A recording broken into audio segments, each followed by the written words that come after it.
So that's the whole key is Right. how do you use technology in a way that still is building a relationship, even if it's with someone that you've never met. There's a way of doing it, but people aren't thinking that. They're thinking more just the automation. It's like, how do you build that relationship into that? That's where the magic happens. Welcome to the High Voltage Business Builders Podcast, a show where we interview high voltage entrepreneurs growing and scaling through e-commerce, real estate, and other wealth without Wall Street ventures, showing you the path to making your first or next million. So tell me about this lead gen thing on LinkedIn, because I know I do a little bit of inbound inbox marketing. I try to make it as benign as possible, more connection related, very less pitch, but I get pitched all the time on LinkedIn, and it's turning into one of those things. It's how many different times can I get pitched in one day on LinkedIn? For which type of offer. I've even got things now that they're trying to keep giving me build outs for construction job sites. And I'm like, you have got this completely wrong. What are you talking about? How could you miss that mark? So I do actually 2 or 3 different things with clients. So the first thing is I just completely ignore the whole DM chaos and all that stuff that you're getting. I don't do any of that. Right. Yeah. So LinkedIn is actually like this secret amazing platform if you approach it correctly in terms of building relationships. Okay. And I use my Tiny Thunder formula, which is basically third-party stories or personal stories that I wrap around to illustrate an idea or a value or a process. And that really works really well. And there's also LinkedIn events. So you can create events online as well. It just feels a little bit more professional than just or automated webinar link, if that makes any sense. It's like regular kind of posting, but in content niche postings in like my personal profile. Am I doing this in like I do groups? Personal profile. And it does sound much more like attraction marketing, right? Which is what we love to talk about. Attraction, relationship. Yeah, exactly. So it's I am like really anti-swarmy. Okay. So I don't do any of that. I'm always trying to find ways. And the thing about it is because there's so much swarmy out there, that when you do approach people with like sharing relationship, you can even share. I've got hysterical stories about my life here. It's insane. There's always a fun story every single day. And I'll share that and people love that as well.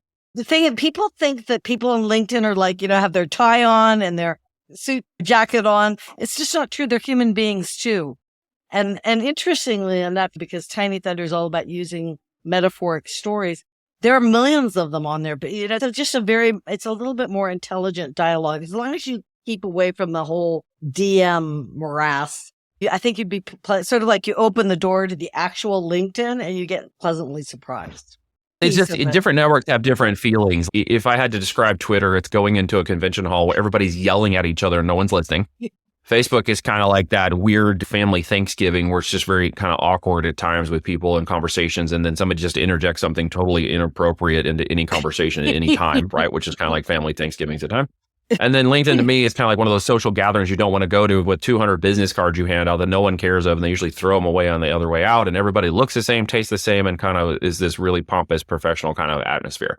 So that's how I would describe it. Social media networks, in my opinion. Don't get me started on TikTok.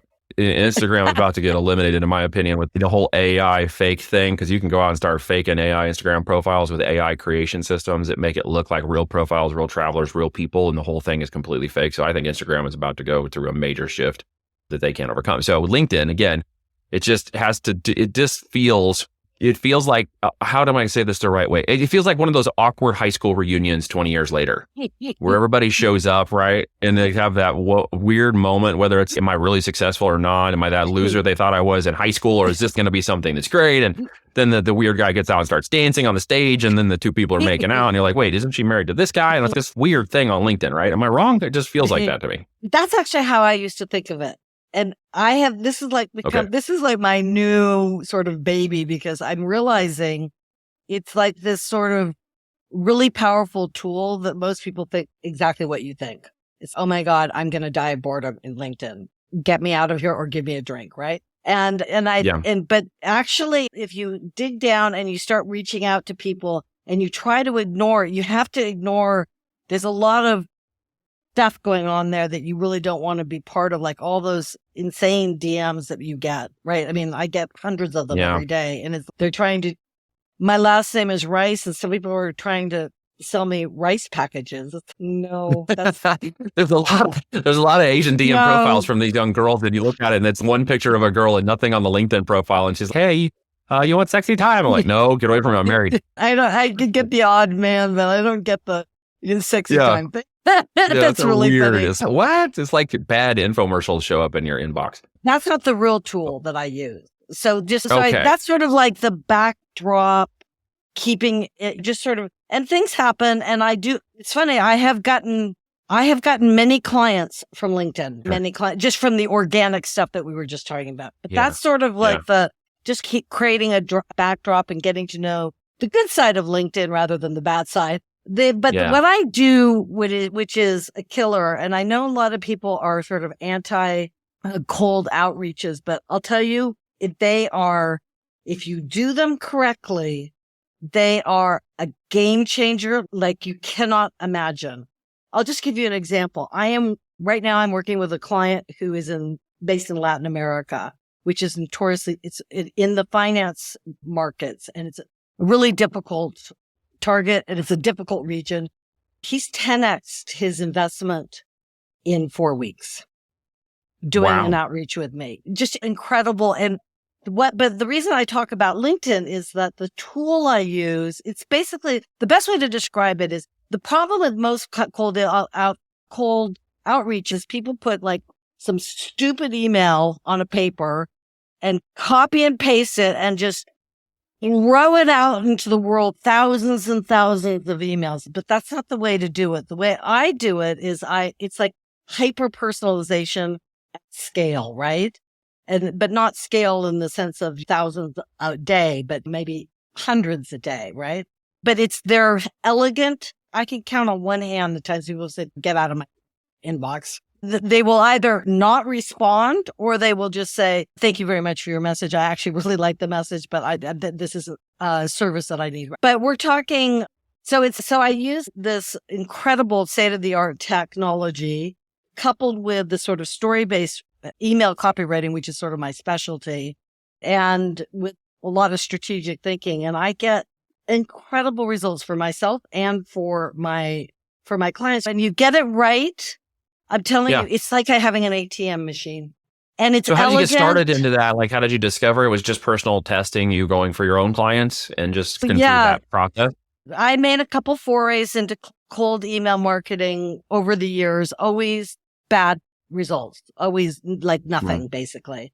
And then I started doing what I do now, hyper-personalization, manually. And I started doing it manually. So I started creating my own lists, and I started personalizing literally every email so that every single person would get a personal message. And that's when I started seeing the power. Now I've taken it one step up because I'm using this technology, which is called Ample Market, if anyone's interested. And it takes it to a whole other level. And the thing that's interesting about it is I'm also like, the other sounds really weird, but I'm coding the copy, which means that instead of having one subject line that goes out to, 400 people, every single subject line, because I've coded it, is different. And I change the copy. It takes a while to do it and to set it up, and it's a little bit complicated. But once you've done it, everyone's getting different emails and everyone's getting the personalized message. And they've just added some other features that have made it's a runaway success. It's really making, so I've done what I've done for many years, but I've taken a step up in the last year or so. It's very cool. Yeah. And it is really cool. The personalization aspect, I like that. So is it sort of a combination of outbound posting and commentary into your LinkedIn profile while also following up with people in more of a direct messaging kind of format? Yeah, there's that. And it's also the actual list is directly related to LinkedIn. So let me give you an example. Imagine that you are, I don't know, you want to target financial advisors or something. And let's imagine there was an event or an interesting blog where 1,000 people commented on it. With this tool I have, you can look at the people that have commented or liked that particular blog. And then I create a message to those people. I said, "Oh, I noticed that you looked at that blog," and then I kind of segue into whatever the service is, right? And so it makes it. Some people think it's slightly creepy, to be honest with you. But I just did a few of those stalking last people week. on social media. Yeah, there is, but I try to do it in a way that is friendly and is. I can see where that get a little weird if somebody's looking at the 7 tips to trim their eyebrows, and you're like, "Hey, I saw you're trying to trim your eyebrows. Oh, I have the best That's eyebrow weird." remover thing that you. I could really see that being like one of the weird thing online with the whole feet pics and all this other nonsense. It's be like, "Hey, I saw that article you read on pedicures, and I've got some feet I want to show you at my OnlyFans site." This could go sideways like really fast. If you're into that kind of thing, I suppose that would work really well. I'll tell you, I sent out a message about someone had written a post about LinkedIn Gem, actually. And I sent out, there were like maybe 200 people that had liked and commented. I have gotten probably about 10 meetings in that outreach. 200 people, not 2,000, 200 people. And I've gotten 10 meetings, and my guess is I'll close about half of those. It's like a power saw. And what I like about it is if it's targeted and it's, it doesn't have the yuck factor. Yeah, I can kind of see that because it's like, if I'm hearing you correctly, so if I almost see this being industry wide. I was trying to think of an industry it may not work with, including e-com, but if I'm into real estate or lead gen or financial services or business services, or even if I have an e-com product that might solve something, if somebody's looking at a health and beauty article on skincare and I happen to sell a skincare product, I could say, "Hey, I saw you sell this skincare stuff. You ever seen this product over here? Blah, blah, blah." I could kind of segue e-com even into that if I'm hearing you correctly, for products or opportunities in that segment if I wanted to get into more people's inboxes about my physical products. No, you're not wrong. And people do use it that way. I personally specialize in B2B, not B2C. I personally, I find it has the most power with B2B high ticket being anywhere from 5. Yeah. I know. But I could even see that on the e-com side, because I would do something in just following brain thought on real time mind mapping this out here with you for a second. I could literally see targeting somebody if I had a skincare product who just read an article on fitness, and then saying, "Hey, I got a great product. I'd love you to try it. I've got a cash back offer if you're interested, so you can buy it and I'll give you $20 cash back on the product or something. Would you like to give this a try?" It's almost an irresistible offer if you position it correctly. I could see that. Absolutely, and I know people who and absolutely, I know people who do B2C with it. Now you've got me all motivated to do a few trials with that, because when you think about it, well, I have some products, so let's do it. Let's do that. But the thing about it is, do it. You don't expect that. You expect that kind of thing on Facebook, right? But you don't. Sure, but these people are still LinkedIn. people on Facebook. I mean, most of the profiles cross over to multiple social networks now, so it's not unusual. It's just, which shower do I want to take? If I'm in Twitter or Facebook or TikTok or whatever, it's, if I'm on LinkedIn, it's, again, which shower do I want to take for which network I'm in today? So I have to shower every day because I'm in every network. Not everybody has to do that. Right. So I could see it being just applicable to the audience or conversation type, but I don't know that a person who could get an offer that's irresistible would take that offer down on or not take it down on any network you connected them on, if it was the right target, right audience. That's absolutely right. But that thing is a little bit more. If I get an email, if I looked at that healthcare product or the health beauty product, you had an e-commerce product for, and I got an email from you saying, "Oh, I noticed that you were looking at that blog and I have a product that I think would really complement that," or whatever, I would really pay attention to that, right? Because you can't do I don't say the word cold, actually, but you can't do an outreach like that with Facebook.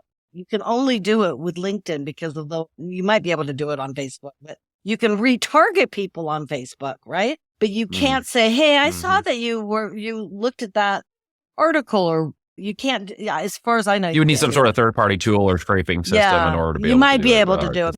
And then you could cold DM them, but the people hate that on Facebook, of course, as much as they hate it on LinkedIn. Yeah, but I feel the thing about it is, I think that the outreaches are, if they're done correctly, don't have to have the yuck factor. They don't, but I get yuck factors all the time in my inbox, by the way, every day. Absolutely. And it's like, they're not well. You have to be really clear who you want to talk to and exactly what they want. That's right.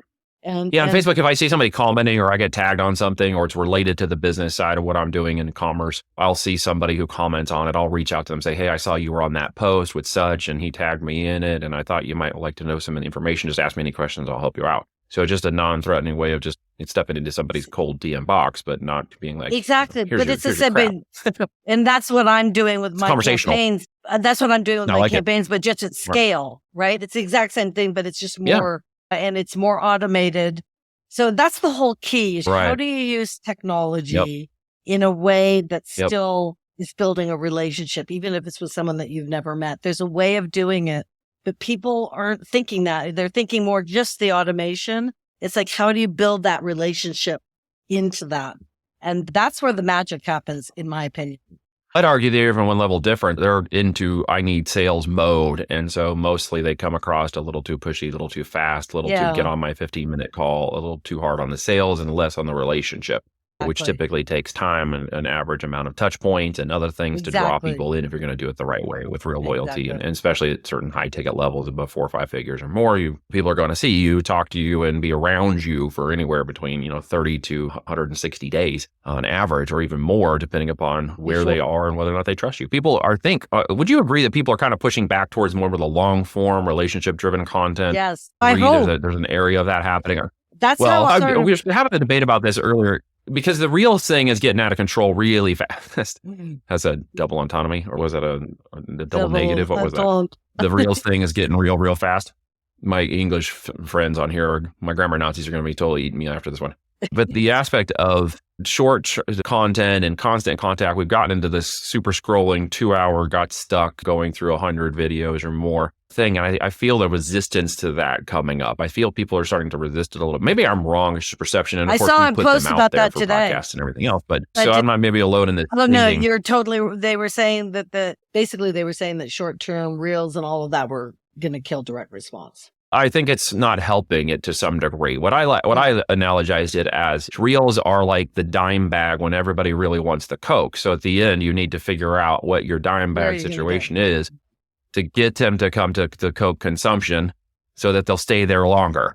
I think there's that, but I do think, one of the things I talked about in my book, which is it's a chronic problem, is the lack of attention. So before you even build trust, you need to get someone to see your car in the street, right? So that's the first hurdle we need to get over. And I think the argument is all these short Reels just makes the attention even more dispersed, right? And when we understand that, I think we feel it, and there's a bit of resistance to it that's coming up due to the amount of consumption. It's almost like I would analogize it to people are like eating 5 Big Macs thinking it's a really great idea and then realizing how much it sucks and that was a really dumb idea. And so they're starting to pull back on the indigestion because they're like, oh my gosh, this is too much. This is crazy. Plus, it's now warning you constantly on your iPhone, your screen time's up by 7,900% over last week. And you're like, oh my gosh, this is crazy. These things are starting to check us, right? And your screen time is down 7,900% last week. Okay, down. That's good. Now we're headed the right direction. But I know that for me and in the B2B side and the conversations and topics, I typically don't want to digest long form content, video or otherwise, unless I'm really interested in the topic or the person who's involved. And at that level, I'm willing to reach out and connect and be something available to them. And for us in the B2B world, as you're saying here, and for the things we do with clients and business building, to get out to a 36-month exit or a 48-month exit with a business requires someone who's willing to watch a 48-minute video on how to do something or when to do something or why you would do something or a training, a mechanism, a podcast or something. So I'm typically finding that I throw out a lot of that short flow kind of concepts, but I hit it really hard. It's very punchy. I'll typically do it for 15 seconds or less. And then it's really go watch the long content. If you're really serious, go watch this. So spend 50 minutes with me and we'll see how serious you really are. And that works. It works to qualify the right people, but it does take quite a bit of time to do it. Well, someone was talking the other day that I thought was quite interesting, which was he doesn't do webinars anymore, which I consider longer form content, but he invites people in and they pay $200 to go into a workshop, a live workshop. And then what he does is he doesn't do one-on-one. He goes from the workshop, where there are like maybe 12 people in it, not 200 like we normally have. This is all sort of against the traditional wisdom, right? Normally, you want to pack them in, and then what he does is he go on a webinar. Yeah. But he has 12 on the webinar and then he closes them. And there's no more one-on-one. My mentor, Kevin Nations, I don't know if you know who he is or not. Yeah, but, I know I've had a couple of a couple of mentorship relationships with him, and he really turned me off to the webinar thing. He really helped me understand that his phrasing of, what's an alpha male, but a benevolent alpha male situation to create this opportunity to do more attraction at smaller group levels, but at higher control and higher adoption. Yeah, him and Travis Sago, guys I respect, guys I followed, guys whose time I paid for, and I've watched their content, all of it, because I consumed it down to that. And very similar to that, I have now followed away from trying to get lots of bookings. In fact, I don't want lots of bookings. I just want regular conversations with folks, and we do it in a more one-on-one conversational format. And then I do the live workshops too. I'll do them for free, but I'll do them in a small group format. And like that, I will typically have 10 to max 40 or so people on. But what ends up happening is that they stay on a majority of the time. 60 to 80% of them will stay through a 3-day workshop when the training and connectivity is at that level of conversation. And then I know who's serious at the end of it. Whether they can join the offer or not is up for question, but they're all very serious about it by the time they get there, because it's like a 5-minute invite at the end of the workshop, 5 minutes at the end to invite them to allow me to speak about what I'm doing and how I'm doing it. But for the rest of the 2 and 3 90-minute sessions, I never mentioned any of that. There's about value and time of a value, and it's worth my time to do that. And there's a value for people to build that relationship and structure, even if they come back 6 months later and be like, hey, I was on your thing 6 months ago and I've been saving cash or thinking about businesses, or I went and tried this other thing and came back and that was stupid and I'm ready to work with you now. So we have to be patient. I am a big believer. That's how I tackle my entire life. Play the long game. You got to play the long game. And that, I think it's actually a competitive advantage. People don't get that. You don't have to yell you don't have to yell and shout about what you're doing. You just play the long game. Be crystal clear about what you're doing, and be consistent about what you're doing. Also, be consistent and yet also evolve. So a lot of the things that I've been doing with email marketing, innovations. I wasn't as hooked into the LinkedIn thing and the technology as much as I could have been, but it doesn't matter. I was building the blocks and I learned a ton doing it manually. And now I'm like smooth sailing, but it takes, I don't think people get that to have something that is really special, that really adds value. You have to get in there and do it over a period of time. I wholeheartedly A lot of people don't. In a 6-second or 7-second attention span society now, where they tested apes at 8 seconds, or was it chimpanzees? I don't remember. Goldfish. Was doing a lot better than us. Goldfish. Goldfish were doing better than us. It's, hey, people, come on now. You want to act all intellectual, but you got the attention span of a goldfish. So we got to fix some of those personal problems, get through the tortoise and the hare scenario. We all know the story. Totally, right? The tortoise and the hare. Everybody races out with the hare. I see the hares out there jumping around from offer to offer, from situation to situation, bragging about their Lambos and their 1,500 people on a webinar. I've never had 1,500 people on a webinar, so maybe I'm a loser internet marketer. Okay, tag me as a loser internet marketer. I don't care. The end result is there are statistics and numbers of value and proselytization, and then there's actual business and operations, and there's doing what you say you do and being consistent over time, whether you're running an e-com or a real estate business or an Airbnb or whatever your niche or business, or you're just happy to be in your W-2 running your job all the time, whatever it is, be consistent in it. Is a very valuable statement from you today that I agree with 100%, because we're missing that long-term consistency. No one can run a marathon anymore because we're too fat to do it. Sorry, that was totally off topic, but we were laughing about that with my wife this morning about pictures from the 70s, how everybody's all fit and all this stuff. And right now you go to a beach in America and it's, but we were laughing. I was like, I don't eat kale. I was arguing about how kale earlier was, I'd rather be fat than eat kale. I hate kale. Is just I'm glad. I knew I liked you. I hate kale. Seriously. In France, you can't find it. I think I've seen kale once. It doesn't even exist. That would be like an affront to French cuisine, wouldn't it? Be like, get the kale out of here. Come on, man. What the kale are you doing? It's gross. You turn it into good. You can't eat it by itself. You can hide it in things. My wife will hide it in quiche and soups, and then the kids will get some kale vegetation, but they don't know they're getting it because it'll be hidden into it and the smoothies and stuff. My wife does amazing things. It'll be foods, and she grows all this stuff and got like carrots and stuff. And they like it. They're eating it. They're downing it. And they have no idea they're getting like more than a day's worth of vitamins and minerals and vegetables and all this stuff. And it's all hidden inside the food. She's gotten really good at that. Yeah, she's amazing. She's getting her big old 48-inch oven today installed, I think today or tomorrow, with the big old burners, and her kitchen remodel is finally happening. She's doing a kind of a French country kitchen upgrade in the home. So she's a cook every day. And she's gluten-free and soy-free and vegan-free and dairy-free and wheat-free. I call it the no food diet because most people don't understand or the KNOW version of the diet we eat, which is sort of the no food diet. And it doesn't really look like it for me because she makes such good food. I eat too much of it. So my real problem is I eat too much of my good wife's cooking. I get better at that. But in terms of lead gen and stuff, I think somebody heard something today of value on this call. I know that I did, and I definitely seriously want to follow up with you on that conversation about LinkedIn. About that. Because I have played with that. I was going to ask you to mention innovation. The last topic, I think, before we roll out here was AI. And I have used AI to create some really cool blog posts that I started posting into LinkedIn, and from LinkedIn then distributing it out, clicking the share buttons out to a couple of other networks. And it seems to be getting a little bit of traction. You may want to put a little bit more, but I used ChatGTP and have written a persona that I've been playing with for a while, and it's writing very close to my own style. And so then I'll ask it certain trending topics about articles or other things, and I'll get a spin on it that is mine, and then be able to basically copy and paste that into a blog post on LinkedIn. So maybe that's not the best use of my time, but innovations like that with AI, are you playing around with any of that on your side? Yeah, absolutely. With the B2B and that? I've written this book that came out in September about Tiny Thunder, which is basically taking third-party stories that illustrate a value or benefit or a challenge that you help people overcome. And everyone loves the idea. The problem is finding the stories. Because, if I want to tell my audience that I can help them manage their anxiety, for example, or their stress, what story is going to illustrate that?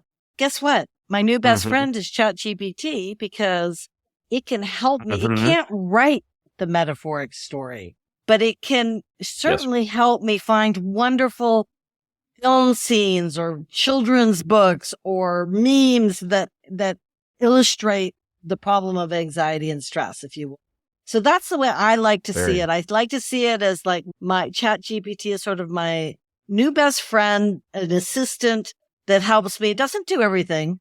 I think people are, I'm a professional writer. So I want to make sure that my writing has a distinct look. And I'm not sure the ChatGPT can create that, but it certainly can get me very far and can save me tons of time. It absolutely can. And people are like getting crazy about it and panicky about it and fearful. You should always look at these things and figure out, okay, so how can this help me? How can this bring me farther? Like a lot of writers are thinking, oh, that's going to replace me. No, it isn't. If you think about it long enough, you can just figure out a way to use it to get more gigs and to get more. Yeah, innovate your style a little bit and adapt. Exactly. Use it as a tool. I mean, I'm sure the old timers, as soon as the hammer showed up, were like, "What is this thing?" I was like, "Hammer!" Right? I mean, because there's always a different hammer. I mean, I'm being silly, but at the end, there is always a different hammer. Tools. There's a different hammer, right? I mean, there's an Instant Pot, but there's still a use for a crock pot. Okay, there's air fryers, but they don't work for everything. You still need an oven.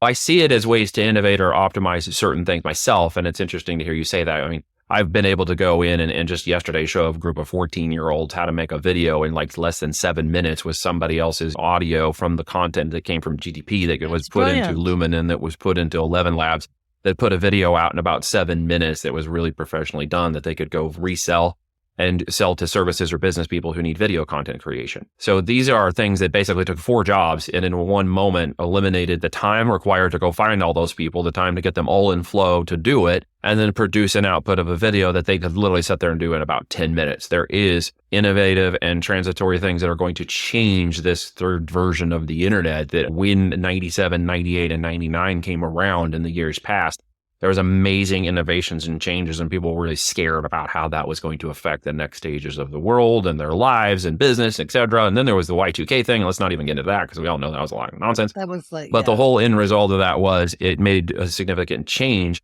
and people need to understand where we're at on that curve. We're just curving up on the mass adoption of AI, but AI has been around for 20, 30 years. Make no mistake. Yeah, absolutely. It's been in all the systems and technology and phones and everything. You're just now seeing it reach a fever pitch, a point of any lateral or growth curve on a adoption plane, and we're headed up that path, which means at some point up that path, mass adoption is going to occur, at which point you may be behind. When you hit mass adoption and you're not anywhere near it, around it, or understanding how to use it, you will become a victim of it, at which point your job at the local store may be eliminated, or your position in some video creation might completely change or run past you, which will eliminate you from not staying involved. And there are areas in which you need to evolve that skill set, evolve that next step, or you will get cut off. You will get left behind because certain things can replace you. Can all things be replaced? No. If I want a professional, really done high-end video, you can't do it this way. You have to go hire some people with the right equipment, right camera, right material. If I really want a full-on script that I'm going to go send to mass media for a news thing or whatever, I'm going to hire somebody who writes like that. It's not going to come out of ChatGPT.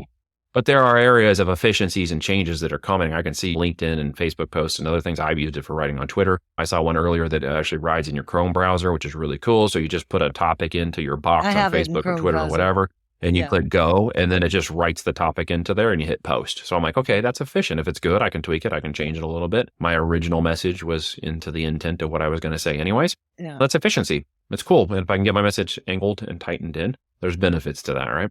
I absolutely agree with that. I think my only concern with a thing like ChatGPT and some of these other writing tools that is the quality of it. And I feel like you got to be careful with quality. It doesn't do right at all times, no, and it misspells and goes wrong. And I just worry about this is actually the truth. And it's you're sorry, I'm right. That's right. That is the truth. It goes backwards. Yeah, I'm always scolding it. It's I don't want that. Oh, okay, sorry, but I do think that it also goes back to the reality is there's just a lot of data going out to each of us every day. A lot.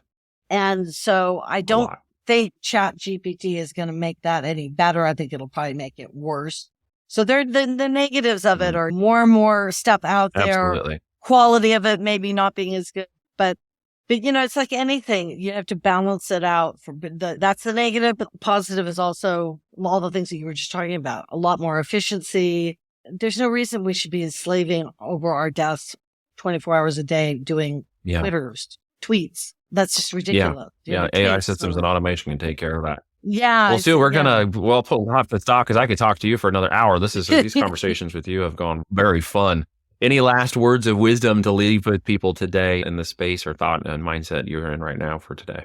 The only thing I would say to people is when it comes to reaching out to people, your audience or potential business partners, just never forget that it really should be about trying to connect with a real human being. And that sometimes that can't happen in a funnel always. People aren't. That's right. We don't live in funnels. We are human beings with emotions. As much as we would like to throw them into that funnel, and I'm not, by the way, this is not criticizing funnels. I think funnels have their place too, but that sometimes the human relationships that we all live and breathe on and need for our success might take a little bit of more time to nurture than we originally anticipated. No doubt. FLM, funnel lives matter, right? On that note, we better end before we before we go the wrong direction with this conversation. Yeah, that's Sue, it's been a pleasure. Thank you so much. Thanks. Bye. If you like this episode, please share it with people you think will enjoy it as well. Thank you for listening, and be sure to tune in next week for a brand new episode of High Voltage Business Builders.